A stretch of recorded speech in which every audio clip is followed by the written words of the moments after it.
Hi mga palablag, sinundo ko na nga pala ang aking bunso galing sa school. Ayan nga, eto, nagbaon siya ng kanin. Ayan, may star daw siya, marami daw siya star. 8 daw yung star niya ngayon. Ayan, nagbaon siya ng kanin kaso hindi niya naubos kasi nga mabilis lang yung break time nila. So, continue eating na lang dito sa bahay. So, ayan po, ganyan po ginagawa niya pag nagbabaon po siya ng kanin.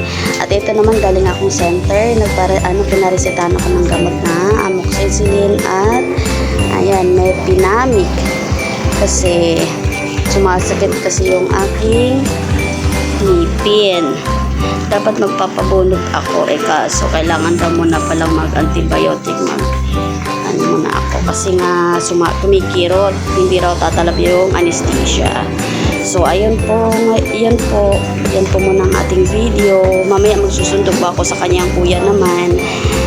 Ano lang po, lakad lang po ako pa nagsusundo sa kanila. Yeah, thank you mga palablag. Sana po i-follow and subscribe niyo po ang aking bagong YouTube channel. I love you all and God bless.